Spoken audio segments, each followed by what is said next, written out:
3월까지 신청 필수. 소득 상관없이 받을 수 있는 정부 지원금 공개. 좋아요와 구독은 더 유익한 정보를 준비하는 응원이 됩니다. 함께 해주세요. 정부에서는 다양한 복지 정책을 시행하고 있습니다.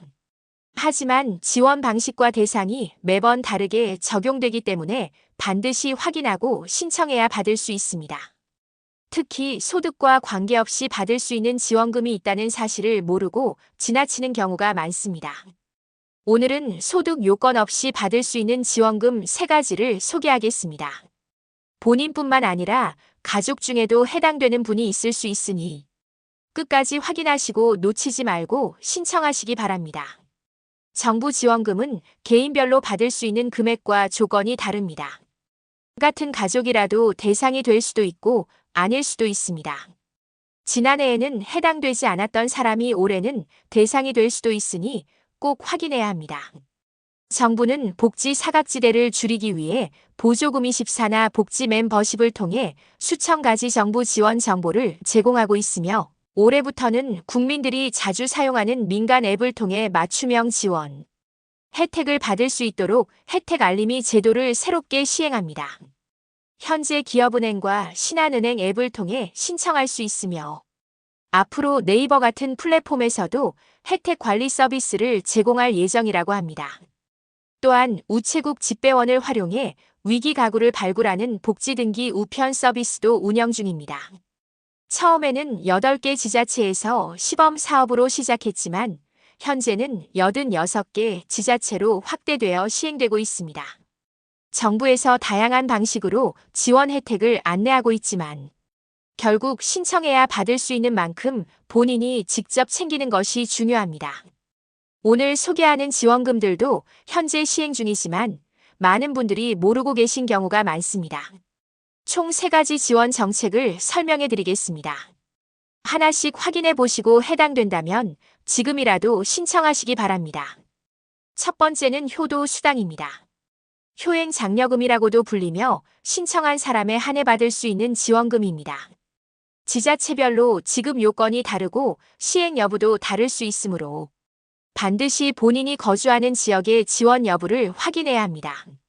지원 대상은 3세대 이상 가족이 함께 거주하면서 일정 연령 이상의 부모님을 부양하는 가구로 지역에 따라 연령 기준이 다를 수 있습니다.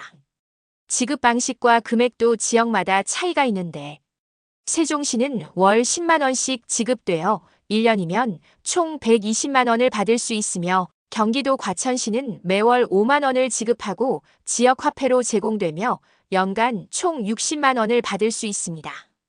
경상북도 울진군에서는 1년에 총 2번 각각 50만 원씩 지급되며 연간 총 100만 원이 지원됩니다.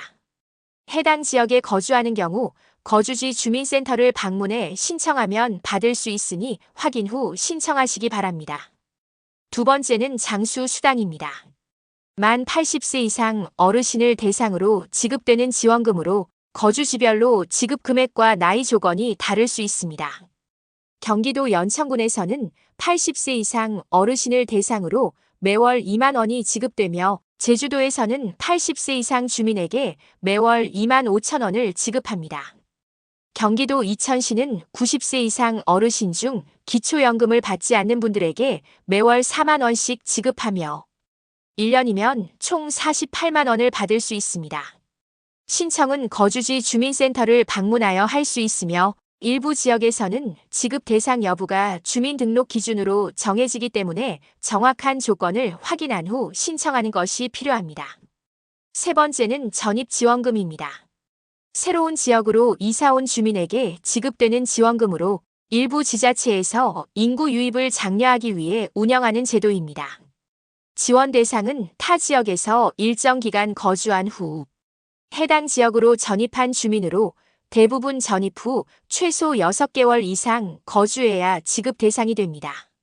지급 금액을 보면 충청북도 괴산군에서는 일반 전입자의 경우 1인당 20만 원을 지급하고 대학생에게는 70만 원을 지원합니다.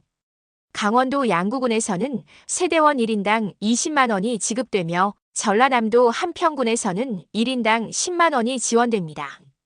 거주 지역에 따라 지급 금액과 신청 조건이 다를 수 있으므로 전입지원금 제도가 운영되고 있는지 확인한 후 신청하는 것이 중요합니다. 마지막으로 신청 전 반드시 확인해야 할 사항이 있습니다. 첫째, 모든 지역에서 동일한 혜택이 제공되는 것은 아니므로 본인이 거주하는 지역에서 해당 제도를 운영하고 있는지 먼저 확인해야 합니다. 둘째, 지원금은 신청한 시점부터 지급되는 경우가 많으므로 늦지 않게 신청해야 합니다. 일부 지원금은 예산이 조기에 소진될 수도 있으므로 미리 신청하는 것이 유리합니다.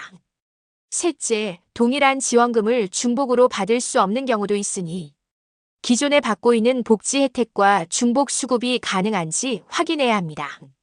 넷째, 본인뿐만 아니라 가족 구성원도 지원 대상이 될 수 있으니 부모님이나 자녀가 해당되는지 함께 살펴보는 것이 필요합니다.